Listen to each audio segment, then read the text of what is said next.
Hello everyone, very welcome back और YouTube channel. इससे पहले जो मैंने वीडियो अपलोड किया था उसमें हमने अनीता देसाई और उनकी बायोग्राफी और इनके इम्पोर्टेंट जो वर्क थे, उससे इम्पोर्टेंट जो भी एमसीक्यूज थे वो हमने कवर कर लिया था। ओके, तो हमारा जो वर्क रह गया था, इनका जो इम्पोर्टेंट वर्क है वो है इन कस्टडी। इन कस्टडी से रिलेटेड जितने भी एमसीक्यूज बन सकते हैं जो कि आपके एग्जाम्स में आ सकते हैं, फिर चाहे आप बीपीएससी के एस्पिरेंट हो या फिर आप नीट पीएसपी के एस्पिरेंट हो या फिर किसी भी अनदर एग्जाम जिसमें आपका इंडियन इंग्लिश राइटिंग या लिटरेचर कवर होता है, तो उसमें आपका ये पार्ट इंपॉर्टेंट हो जाता है। ओके, चलिए स्टार्ट करते हैं आज का हमारा important session without any waste of time. Okay, तो हमारा फर्स्ट जो क्वेश्चन है वो हम सेक्शंस में बांट के कर रहे हैं। देखिए, पहला जो सेक्शन है प्लॉट एंड थीम्स को कवर करेगा, किस वर्क का? इन कस्टडी का। ओके, फर्स्ट क्वेश्चन यहाँ पे देखिएगा, what is the main occupation of Deven? Deven जो कि मेन प्रोटेगोनिस्ट कैरेक्टर है आपका इस नॉवेल का, Deven Sharma, the protagonist of in custody. In custody का मेन प्रोटेगोनिस्ट देवेन शर्मा है। उसका ऑक्यूपेशन क्या है, यानी कि उसका मेन बिजनेस क्या है, वो क्या काम करता है? जर्नलिस्ट या टीचर था या फिर पोएट था या म्यूजिशियन था? तो बेसिकली वो क्या था? तो एक टीचर था, हिंदी का वो प्रोफेसर था। ओके, हिंदी का प्रोफेसर था वो, तो यहाँ पे हमारा बी ऑप्शन राइट हो जाएगा। नेक्स्ट क्वेश्चन यहाँ पे देखिएगा, in which language does Deven teach at the college? यानी कि कॉलेज में कौन सी एक लैंग्वेज पढ़ाता था, कौन सी लैंग्वेज पढ़ाता था देवेन शर्मा? हिंदी, उर्दू, इंग्लिश या फिर संस्कृत? वो हिंदी हिंदी पढ़ाता था, बट उसका बहुत ज्यादा जो प्रेम था वो था उर्दू के प्रति। ओके, तो वो हिंदी पढ़ाता था। ए ऑप्शन हमारा राइट हो जाए। नेक्स्ट क्वेश्चन यहाँ पे देखिएगा, what is the primary theme of in custody? In custody की जो प्राइमरी थीम है वो क्या है? यहाँ पे ये पूछा जा रहा है किस बिंदु पर या किस सेंट्रल थीम पे ये बेस्ड है? रोमांस एंड लव पे, बिट्रेयल एंड रिवेंज पे, decay and preservation of culture, या साइंस एंड टेक्नोलॉजी? तो बेसिकली इसमें आपको कल्चर का प्रिजर्वेशन दिखाया है, इसमें लैंग्वेज किस तरीके से एक इंडिया में कल्चर को प्रेजेंट कर रही है वो यहाँ पे दिखाया गया है। तो सी ऑप्शन हमारा राइट हो जाएगा, decay and preservation of culture. Next question यहाँ पे देखिएगा, what does Deven dream of doing with the famous Urdu poet Noor? देखिए, जो यहाँ पे देवेन है उसने मतलब क्या सोचने का सपना देखा, क्या करने का सपना देखा था, किसके साथ? तो पोएट, उर्दू के जो महान पोएट है नूर के साथ। राइटिंग अ बायोग्राफी या मेकिंग अ डॉक्यूमेंट्री फिल्म या फिर यहाँ पे publishing a collection of his work या कंडक्टिंग एन इंटरव्यू? तो वो क्या करना चाहता था, जो उर्दू के महान पोएट नूर थे उनके साथ वो एक इंटरव्यू को कंडक्ट करना चाहता था। डी ऑप्शन हमारा राइट हो जाएगा, कंडक्टिंग एन इंटरव्यू। नेक्स्ट देखिएगा question, very very important question, why does Deven wants to meet Noor? वो नूर से क्यों मिलना चाहता था? He is a fan of Noor's poetry, या फिर he wants to expose Noor's personal life, या he is forced by his friend, he is seeking a job with Noor? बताइएगा इनमें से सही ऑप्शन क्या है, क्यों वो नूर से मिलना चाहता था? He is a fan of Noor's poetry, तो यहाँ पे सही ऑप्शन क्या हो जाएगा? वो उर्दू को काफी पसंद करता था, मेनली जो नूर की जो पोएम्स थी, उनकी जो पोएट्री थी उसको ये काफी ज्यादा पसंद करता था। कौन? देवेन शर्मा, जो कोई प्रोटेगोनिस्ट है हमारे इस नॉवेल का। ए ऑप्शन हमारा राइट हो जाएगा, fan of Noor's poetry.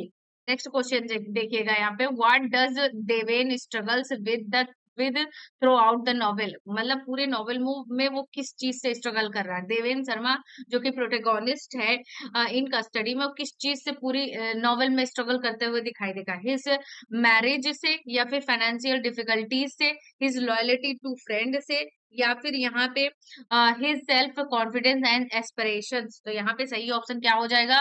D option हमारा राइट हो जाएगा, क्योंकि वो उसके अंदर सेल्फ कॉन्फिडेंस की कमी थी। वो अपना जिस लैंग्वेज में पढ़ा रहा था उसमें उसको मतलब वो कॉन्फिडेंस नहीं आता, उसको लगता था कि उर्दू में वो और ज्यादा अच्छा करेगा। तो हमारा डी ऑप्शन राइट हो जाएगा। नेक्स्ट क्वेश्चन यहाँ पे देखिएगा, what city does Deven Sharma travel to in order to meet Noor? Noor कौन था? उर्दू का फेमस पोएट था, उर्दू का। तो ये इससे मिलने के लिए किस सिटी से ट्रैवल करता है? तो दिल्ली से, लखनऊ से, मुंबई से, या हैदराबाद से? सही ऑप्शन क्या हो जाएगा? ए ऑप्शन हमारा राइट हो जाएगा, दिल्ली से। नेक्स्ट क्वेश्चन यहाँ पे देखिएगा, which aspect of Noor's life disappoints Deven when they meet? Deven से जब वो मिला, देवेन जब नूर से मिला तो उसकी कौन सा ऐसा लाइफ एस्पेक्ट था जो कि उसको डिसअपॉइंट करता? किसको? देवेन को। Noor's appearance, Noor's attitude towards poetry, Noor's lack of enthusiasm, या फिर नूर्स फाइनेंशियल स्टेटस। तो सही ऑप्शन क्या हो जाता है, यानी कि वो जिस तरीके से उर्दू के उस फेमस जो पोएट थे उसको आइडल बना के उनके उनको इतनी प्रशंसा करता था, उनसे इंस्पायर होता था। उनका जब एटीट्यूड देखता है अपनी पोएट्री के थ्रू, पोएट्री के रिगार्डिंग, तो उससे क्या होता है, वो डिसअपॉइंट हो जाता है। कौन? देवेन। तो बी ऑप्शन हमारा राइट हो जाएगा। नेक्स्ट क्वेश्चन यहाँ पे देखिएगा, very very important question. Who is the editor of the Urdu magazine that persuades Deven to meet Noor? देखिए कौन से उर्दू मैगजीन के एडिटर का नाम बताना है जिसने ये परसुए किया था कि देवेन को कि वो मीट करेगा किसके साथ? नूर के साथ। मुराद, सिद्दीकी, राज या फिर अरुण? तो सही ऑप्शन क्या हो जाएगा? ए ऑप्शन हमारा राइट हो जाएगा, मुराद। नेक्स्ट क्वेश्चन यहाँ पे देखिएगा, what does Murad promise Deven in exchange for the interview with Noor? यानी कि नूर ने से मतलब जो इंटरव्यू होना था देवेन का इंटरव्यू नूर से, तो उसके बदले में मुराद ने क्या प्रॉमिस किया था देवेन को? Fame and recognition, a permanent job, payment and publication, travel and expenses? बताइएगा सही ऑप्शन क्या होगा? तो सी ऑप्शन हमारा राइट हो जाएगा, पेमेंट एंड पब्लिकेशन यहाँ पे। नेक्स्ट क्वेश्चन यहाँ पे देखिएगा, what does Deven finds challenging during his visit to Noor? यानी कि देवेन जो कौन सा चैलेंज फेस किया था नूर तक पहुंच? नूर से disinterest, the chaotic household, या फिर communication barriers, lack of time? तो सही ऑप्शन क्या हो जाएगा? बी ऑप्शन हमारा राइट हो जाएगा, the chaotic household. Next question यहाँ पे देखिएगा, what does Noor's second wife Imtiaz Begum? Noor की सेकंड वाइफ से रिलेटेड भी क्वेश्चन आ सकता है, तो उनका नाम था Imtiaz Begum. To that bothers Deven, Deven को परेशान करने के लिए नूर की सेकंड वाइफ ने क्या किया था? क्रिटिसाइजेस नूर्स पोएट्री, या फिर देवेन को परेशान करने के लिए नूर की जो सेकंड वाइफ थी इम्तियाज बेगम, उन्होंने क्या किया था? Criticise Noor's poetry, interrupt the interviews, या फिर demands money from Deven, tries to seduce Deven? बताइएगा सही ऑप्शन क्या है यहाँ पे? तो वो बार बार इंटरप्ट कर रही थी इंटरव्यू में, बी ऑप्शन हमारा राइट। नेक्स्ट क्वेश्चन यहाँ पे देखिएगा, why does Deven feel trapped in his life? Deven क्यों ऐसा फील कर रहा था कि वो ट्रैप हो गया है अपनी लाइफ में? हिज फैमिलीज एक्सपेक्टेशन, उसकी फैमिली की बहुत ज्यादा एक्सपेक्टेशन थी उससे।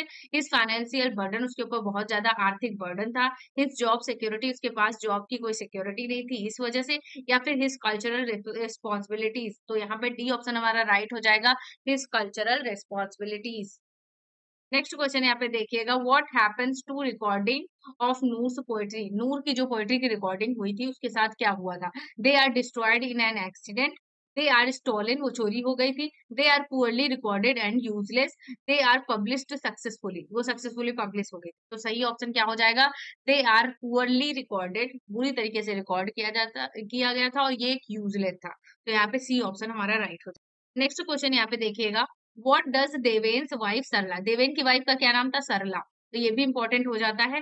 Think about the obsession with poetry, यानी कि उनका जो ऑब्सेशन था, देवेन शर्मा का जो ऑब्सेशन था पोएट्री को लेकर, तो उसके बारे में जो उनकी वाइफ थी सरला, वो क्या सोचती थी?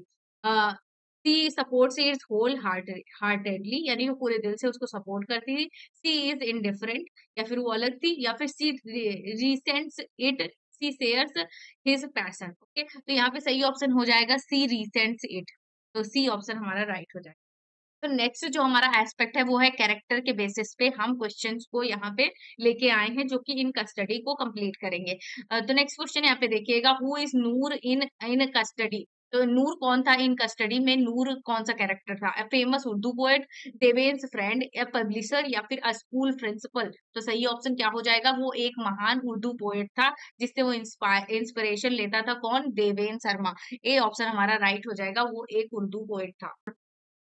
नेक्स्ट क्वेश्चन यहाँ पे देखिएगा, what is Murad relationship with Deven? Deven Sharma के साथ मुराद का क्या रिलेशनशिप था? वो उसका कजिन था, या फिर फ्रेंड फ्रॉम कॉलेज, कॉलेज से उसका दोस्त था, या फिर कलीग था उसके साथ काम करने वाला, या नेबर यानी उसका पड़ोसी था? तो सही ऑप्शन क्या हो जाएगा? वो उसका फ्रेंड था जो कि कॉलेज से उसके साथ था, बी ऑप्शन। नेक्स्ट क्वेश्चन यहाँ पे देखिएगा, which character is constantly in conflict with Deven at Noor's home? Noor के होम में सबसे ज्यादा कॉन्फ्लिक्ट किस कैरेक्टर के साथ रहा देवेन का? इम्तियाज बेगम के साथ, मुराद का सरला से, या मुराद, या फिर सरला से, या फिर सिद्दीकी से? तो यहाँ पे सही ऑप्शन क्या हो जाएगा? सरला तो इसकी वाइफ थी, ये नूर के घर में क्या करेगी? तो यहाँ पे ये ऑप्शन हमारा एलिमिनेट हो जाता है। मुराद इसका फ्रेंड था, तो ये भी यहाँ पे नहीं है। और सही ऑप्शन क्या हो जाता है? नूर की जो सेकंड वाइफ थी इम्तियाज बेगम, यहाँ पे ए ऑप्शन राइट हो जाएगा। नेक्स्ट क्वेश्चन यहाँ पे देखिएगा, what role does Siddiqui play in Deven's life? Deven की लाइफ में सिद्दीकी ने कौन सा रोल प्ले किया था? देवेंस कलीग एंड फ्रेंड, देवेंस राइवल, या फिर देवेंस मेंटर, या फिर देवेंस नेबर? तो सही ऑप्शन क्या हो जाएगा? ए ऑप्शन हमारा राइट हो जाएगा। ये देवेन का कलीग था और इनका फ्रेंड था। ओके, नेक्स्ट क्वेश्चन यहाँ पे देखिएगा, which character represents the commercialisation of art in the novel? यानी कि नॉवेल में आर्ट का कमर्शियलाइजेशन को किसने रिप्रेजेंट किया, किस कैरेक्टर ने? नूर ने, मुराद ने, देवेन ने, या इम्तियाज बेगम ने? सही ऑप्शन क्या हो जाएगा यहाँ पे? तो कमर्शियलाइजेशन किसने किया था? तो वो था यहाँ पे मुराद। बी ऑप्शन हमारा राइट हो जाएगा। नेक्स्ट क्वेश्चन यहाँ पे देखिएगा, how is Deven's character depicted throughout the novel? Novel में जो देवेन का कैरेक्टर है वो कैसा दिखाई दिया है? एम्बिशियस एंड कनिंग, यानी कि वो बहुत ज्यादा महत्वाकांक्षी और कनिंग मतलब होशियार था, चालाक था, या फिर नेव एंड आइडियलिस्टिक, या फिर कॉन्फिडेंट एंड असर्टिव, या फिर एंग्री एंड बिटर? तो सही ऑप्शन क्या हो जाएगा यहाँ पे? नेव एंड आइडियलिस्टिक कैरेक्टर था, बी ऑप्शन। नेक्स्ट क्वेश्चन यहाँ पे देखिएगा, what role does mister Jain play in Deven's journey? Deven की जर्नी में मिस्टर जैन ने कौन सा रोल प्ले किया था? प्रोवाइड्स फाइनेंशियल सपोर्ट, या फिर helps with translations, lends recording equipment, या फिर असिस्ट इन पब्लिशिंग? तो सही ऑप्शन क्या हो जाता है हमारा? सी ऑप्शन राइट हो जाएगा, lends recording equipments. Next question यहाँ पे देखिएगा, which character is an embodiment of the decaying Urdu language? यानी कि कौन से कैरेक्टर ने उर्दू लैंग्वेज को डिके करने का काम किया था? देवेन, या फिर मुराद, या फिर यहाँ पे नूर, या सिद्दीकी? तो सही ऑप्शन क्या हुआ था यहाँ पे? तो नूर यहाँ पे राइट हो जाएगा, सी ऑप्शन हमारा। नेक्स्ट क्वेश्चन यहाँ पे देखिएगा, who is Manu in the novel? Manu कौन था इस नॉवेल में? देवेंस सन, नूस असिस्टेंट, देवेंस कलीग, या फिर अपोएट? सही ऑप्शन क्या हो जाएगा? ये देवेन का सन था, ए ऑप्शन हमारा राइट हो जाएगा। नेक्स्ट क्वेश्चन यहाँ पे देखिएगा, हु ऑथर्ड इन कस्टडी के ऑथर कौन है? अरुंधति रॉय, या फिर अनीता देसाई, सलमान रश्दी, या फिर जुल्फा लहरी? सही ऑप्शन क्या हो जाएगा? बी ऑप्शन हमारा राइट हो जाएगा, अनीता देसाई। नेक्स्ट क्वेश्चन यहाँ पे देखिएगा, in what year was in custody publish? In custody जो है ना कब पब्लिश हुई थी? 1975 में, 1984 में, 1990 में, या 2001 में? तो सही ऑप्शन क्या हो जाएगा? बी ऑप्शन हमारा राइट हो जाएगा, 1984। और ये जो नॉवेल है ये जो हमारी नॉवेल है ये शॉर्टलिस्ट हुई थी बुकर प्राइज के लिए, ये भी ध्यान रखिएगा, बुकर प्राइज के लिए। ओके, तो यहाँ पे हमारा जो इम्पोर्टेंट सेक्शन था वो यहाँ पे एंड होता है। होप गाइस आप लोगों को समझ में आया हो कि मैं क्या समझाना चाह रही हूँ। और मेरा मेन जो मोटिव है वो यही है कि आप डी जो टीजीटी का एग्जाम है वो अच्छी तरीके से टैकल कर पाए, अच्छी तरीके से आप उसमें परफॉर्म कर पाए। बिकॉज जो हमारा सिलेबस है वो बहुत ज्यादा लेंथी है, और हमारा जो बेस है यानी किस आधार पे हम तैयारी कर रहे हैं, तो हमारा डीयू का जो बीए ऑनर्स का सिलेबस है उसको हम आधार बना के तैयारी कर रहे हैं। बिकॉज जो उसके जो पेपर्स हैं, हमारे जो नया अपडेटेड सिलेबस आया उसके जो पेपर के टाइटल हैं, और डीयू ऑनर्स का जो सिलेबस है बीए का उससे मैच कर रहे हैं, तो हम उसी को आधार बना के तैयारी कर रहे हैं। उसमें जो भी ऑथर्स हैं और उनके जो भी वर्क्स हैं उनको हम डिटेल में स्टडी कर रहे हैं। डिटेल में मैंने स्टडी किया है, मैं सिर्फ आपको एमसीक्यूज प्रोवाइड कर रही हूँ, जिससे आप मतलब अच्छी तरीके से आप एमसीक्यूज को कर लें, और हो सके तो आप इसको समराइज करके जो भी वर्क्स है उसमें पढ़ लीजिए। और बाकी आपका जो प्रैक्टिस है वो मैं करवा दूंगी, जिससे आपका कॉन्सेप्ट बिल्कुल अच्छी तरीके से क्लियर हो जाएगा। अगर वीडियो पसंद आया है तो प्लीज इसको लाइक जरूर करें, कमेंट जरूर करें। अगर कोई फीडबैक देना चाहते हैं, अगर चैनल पर नए हैं तो इसको सब्सक्राइब करना ना भूलें, और अगर वीडियो पसंद आए तो इसको शेयर भी करें। थैंक्स फॉर वॉचिंग, मिलते हैं नेक्स्ट वीडियो में, बाय बाय।